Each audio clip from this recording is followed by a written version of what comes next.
entre páginas e silêncios. A chuva sempre teve um poder estranho sobre mim. Não me fazia sentir apenas melancólica, mas também parecia abrir portas invisíveis, como se cada gota que caía fosse capaz de me empurrar para caminhos inesperados. Naquela tarde de outono, quando o céu cinzento parecia desabar sobre a cidade, eu não buscava nada além de abrigo. Mas foi ali, naquela livraria da esquina, que algo mudou para sempre. Empurrei a porta de madeira pesada e o sino pendurado acima dela soou num tilintar discreto. O ar no interior tinha um cheiro peculiar, mistura de café recém-passado e páginas antigas. Era como entrar em um refúgio secreto, protegido do caos da cidade. Tirei o casaco encharcado e comecei a caminhar pelos corredores estreitos, deixando meus dedos deslizarem pelas lombadas de livros. Foi então que o vi. Entre as prateleiras, um jovem ajeitava com cuidado um volume de capa azul escura. Seus gestos eram lentos, como se respeitasse cada palavra impressa ali. Havia algo sereno em sua presença. Um silêncio que parecia preencher o ambiente. Quando seus olhos se levantaram e encontraram os meus, senti um choque leve, quase imperceptível, mas que percorreu meu corpo inteiro. Ele sorriu de forma discreta, e naquele instante percebi que já não era apenas a chuva que me prendia dentro daquela livraria. Não falamos nada naquele primeiro encontro. Apenas um olhar, um sorriso tímido e a sensação de que algo estava prestes a começar. Nos dias seguintes, sem planejar, eu voltava à livraria. Era como se meus pés simplesmente soubessem o caminho. E quase sempre ele estava lá. Às vezes atrás do balcão. Outras vezes sentado em uma poltrona com um livro nas mãos.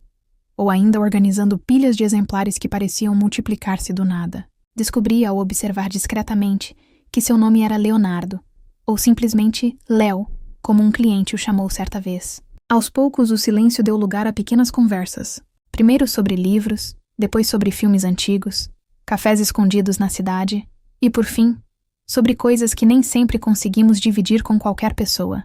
Havia nele uma escuta paciente, uma curiosidade sincera, como se cada palavra que eu dizia tivesse importância. Um dia ele me ofereceu um café. Sentamo-nos perto da janela enquanto a chuva caía lá fora como pano de fundo. Ficamos ali por horas, falando e rindo de coisas banais, até que percebi. Eu já não lembrava de como era a vida antes de Léo. Ele se tornou um ponto fixo em meio ao caos, um abrigo tão real quanto aquela livraria. As semanas se transformaram em meses, e nossas rotinas pareciam se entrelaçar naturalmente. Havia sempre um livro que ele separava para mim, uma história que me indicava, como se tentasse me conhecer através das páginas que escolhia. E eu fazia o mesmo, deixando pequenos bilhetes entre capítulos, marcando frases que, de algum modo, me lembravam dele. Era um jogo silencioso, mas cheio de significados. Uma tarde, quando o sol finalmente rompeu as nuvens depois de dias de chuva, Léo segurou minha mão pela primeira vez. Não disse nada e eu também não precisei dizer. Foi um gesto simples, mas carregado de promessas que ainda não sabíamos como cumprir. A partir dali, tudo se intensificou.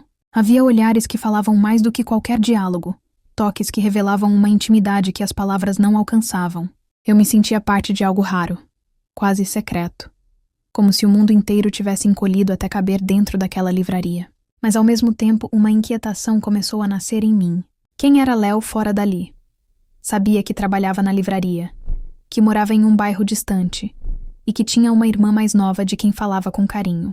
Mas havia um muro invisível que ele mantinha erguido, algo que me impedia de atravessar totalmente para dentro da sua vida. Eu queria acreditar que o tempo derrubaria essas barreiras, mas o silêncio dele, às vezes, pesava mais do que eu estava disposta a admitir.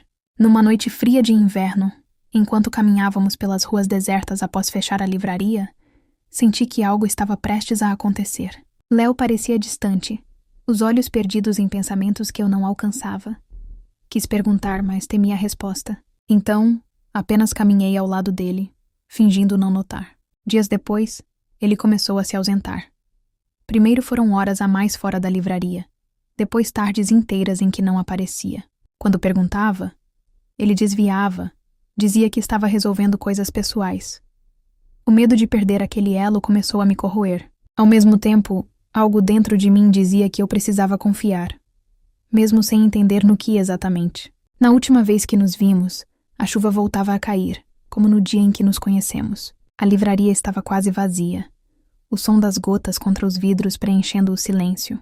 Léo me olhou com uma intensidade estranha, como se quisesse gravar cada detalhe em sua memória.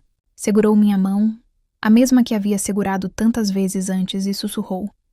Sempre soube que te encontraria aqui.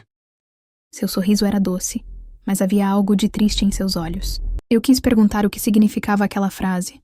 Quis exigir respostas que nunca vieram, mas no fundo, temia que a verdade destruísse tudo o que havíamos construído. E assim ficamos, apenas olhando um para o outro enquanto a chuva caía sem pressa. O sino da porta tilintou quando um cliente entrou, quebrando o encanto do momento. Quando voltei meus olhos para Léo, ele já não estava mais ao meu lado. Corri entre as prateleiras, procurei no balcão, mas não o encontrei. Era como se tivesse desaparecido, deixado apenas o eco das suas palavras. Naquele instante, compreendi que a nossa história estava longe de acabar. Talvez ele voltasse no dia seguinte. Talvez não. Talvez houvesse segredos que eu ainda precisava descobrir, páginas que ele ainda não estava pronto para abrir. Saí da livraria com o coração apertado, mas também com uma certeza silenciosa. Aquela não era a última vez que eu o veria.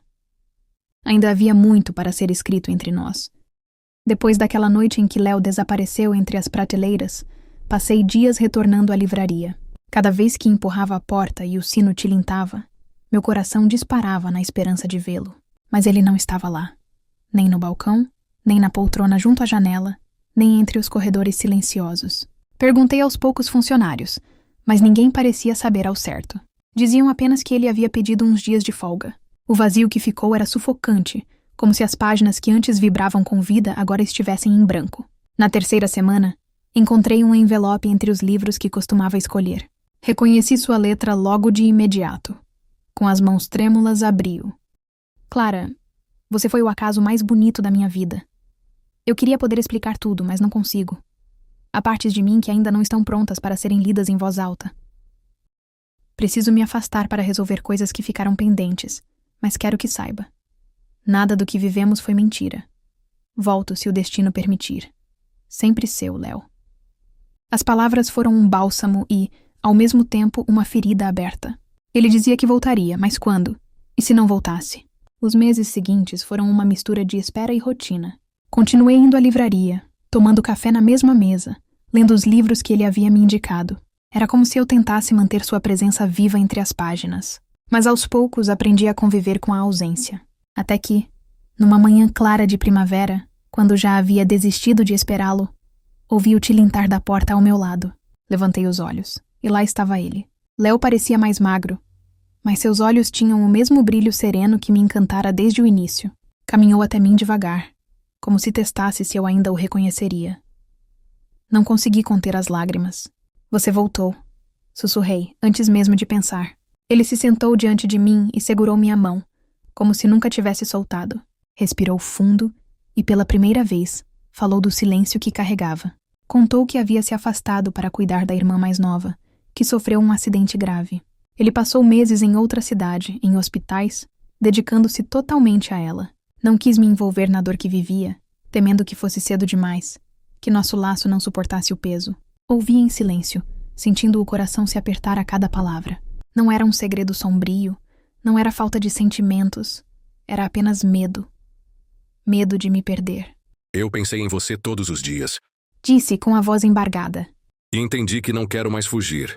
Se você ainda me quiser, Clara, quero ficar. Não precisei responder com palavras. Inclinei-me e o abracei, sentindo finalmente que o vazio se preenchia. O tempo havia nos testado, mas ali, naquele reencontro, percebi que a história que começara em meio à chuva ainda tinha muitas páginas pela frente. Os dias seguintes foram de reconstrução. Caminhávamos pela cidade como se redescobríssemos o mundo, partilhando segredos guardados, rindo do que parecia irrelevante, planejando o que viria.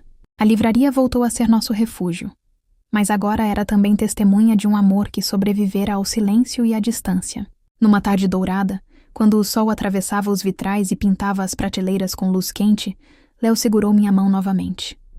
Como naquele primeiro gesto que mudou tudo. Sempre soube que te encontraria aqui. Repetiu. Mas dessa vez não havia tristeza em seus olhos.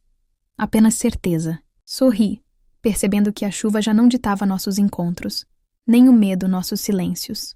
Havia em nós uma promessa, não de perfeição, mas de presença. E foi assim, entre livros e café, que entendi. Algumas histórias não nascem para terminar. mas para serem reescritas, capítulo após capítulo, por aqueles que escolhem ficar.